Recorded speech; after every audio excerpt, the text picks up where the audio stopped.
Saudara, tentu kita perlu tahu bahwa ada yang namanya forum kerjasama pelayanan kerohanian antara gereja, khususnya dalam hal ini GKI Surya Utama dan GKI-GKI lainnya dengan Badan Pelayanan BPK Penabur.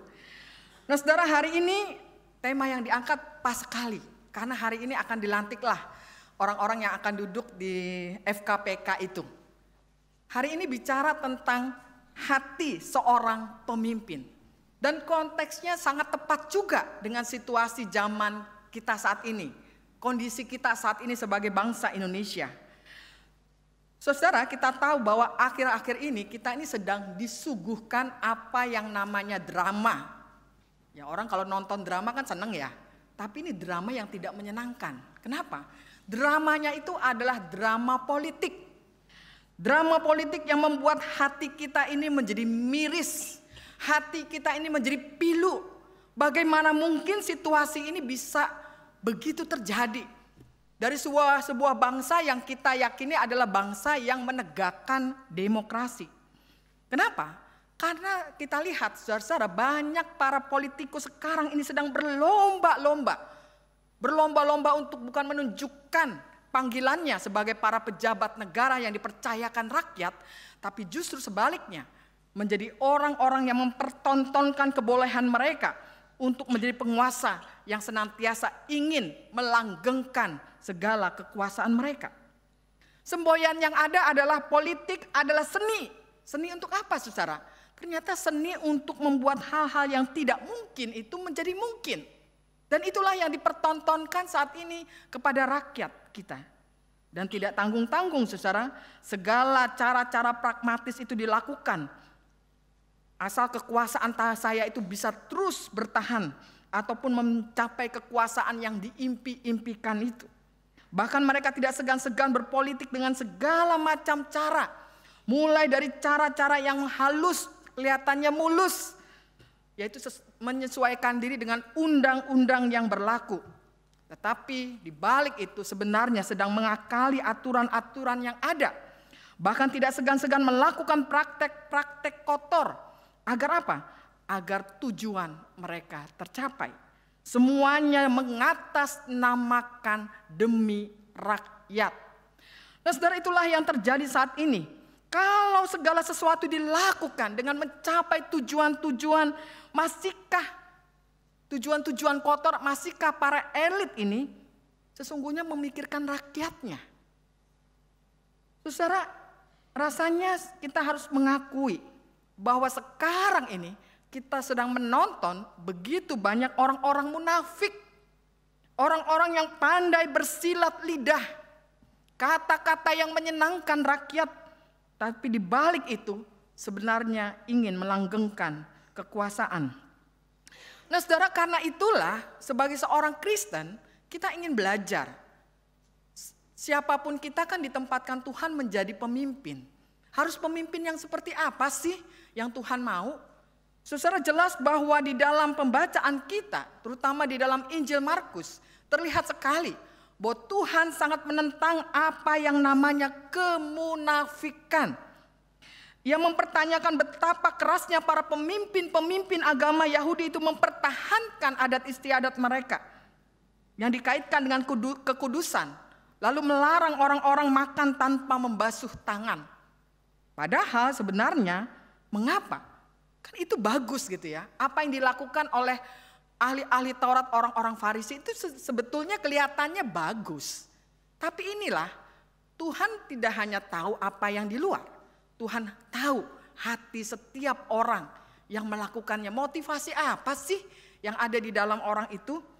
Karena sesungguhnya saudara-saudara tercatat di dalam Markus 7 ayat 9 dikatakan karena mereka itu justru mengesampingkan perintah Allah.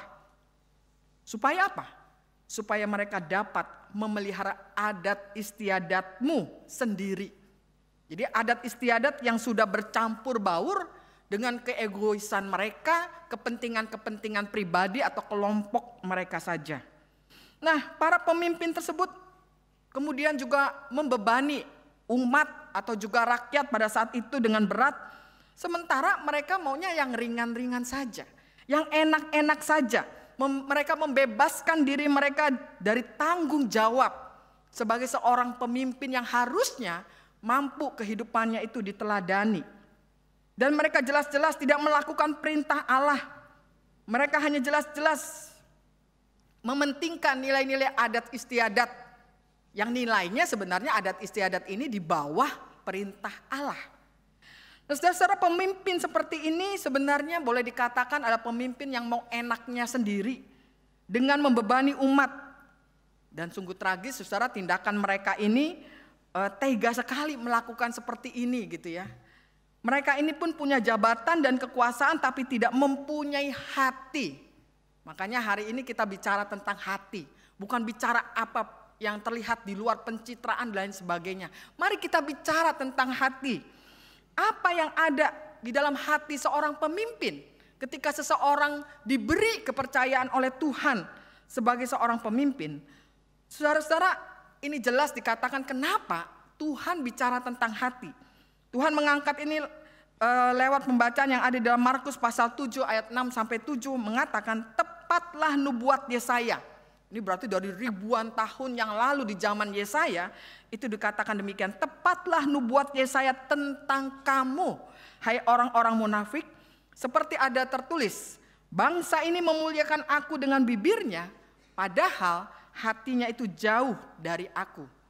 Percuma mereka beribadah kepadaku, sedang ajaran yang mereka ajarkan ialah perintah manusia. Nah, saudara, bagi orang Yahudi, hati itu memang merupakan pusat dari kehidupan. Ini jadi hati ini jangan dipersempit hanya bicara soal perasaan, emosi dan lain sebagainya. Hati ini juga menyangkut aktivitas spiritualitas yang menyangkut kehidupan seluruh manusia.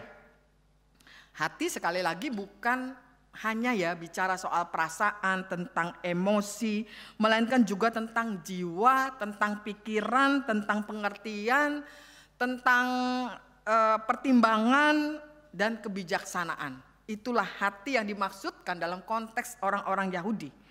Hati adalah kehidupan batiniah seseorang.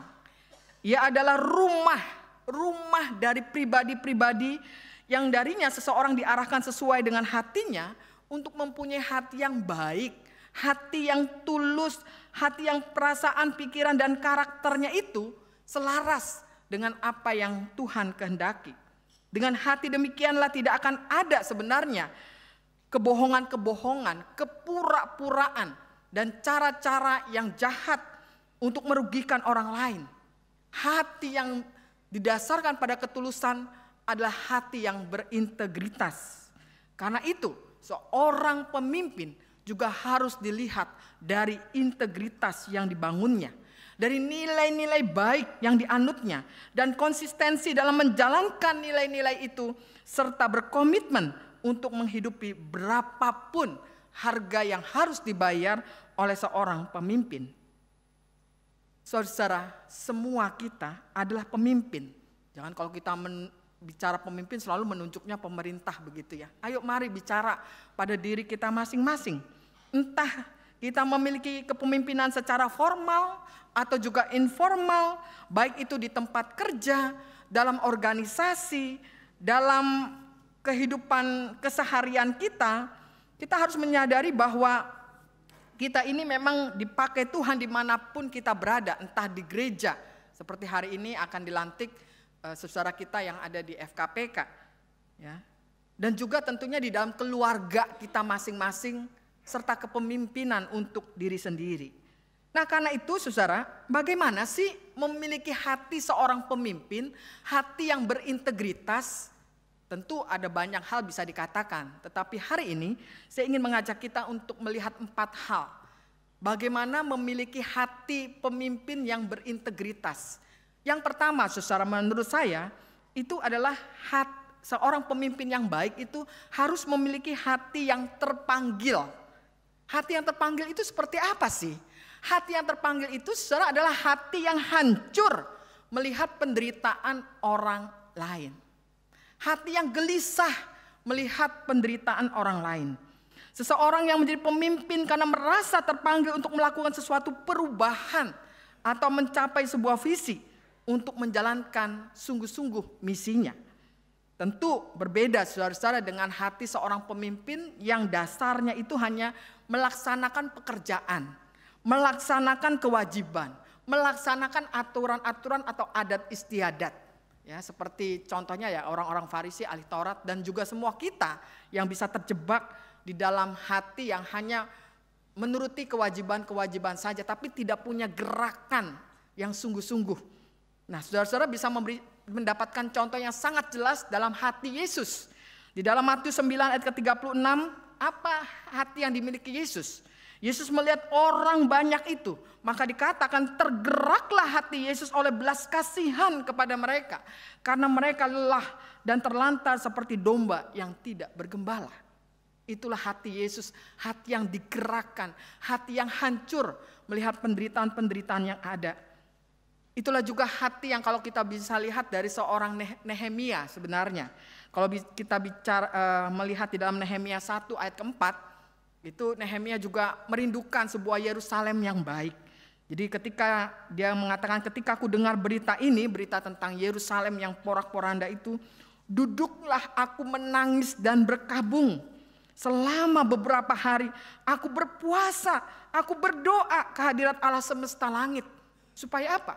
Supaya seorang Nehemia mampu membawa orang-orang Israel kepada kebenaran yang sesungguhnya. Sehingga bisa membangun lagi tembok Yerusalem. Itu yang pertama saudara-saudara. Hati yang terpanggil, hati yang hancur. Hati yang kedua yang harus dimiliki seorang pemimpin adalah hati yang luas. Hati yang luas ini berbicara tentang seseorang yang memiliki hati untuk orang lain. Sebaliknya orang yang memiliki hati yang sempit itu hanya mempunyai tempat. Kan hatinya sempit. Jadi hatinya itu hanya untuk satu orang. Siapa orang itu? Tidak lain adalah dirinya sendiri. Orang seperti ini hanya mencari keuntungan dan kenyamanan bagi dirinya. Semua yang dilakukan itu hanya untuk dirinya sendiri. Mari kita belajar lewat Rasul Paulus. Di dalam 2 Korintus 6 ayat 11-12 dia mengatakan apa saudara? Dia mengatakan, hai orang Korintus, kami telah berbicara terus terang kepadamu.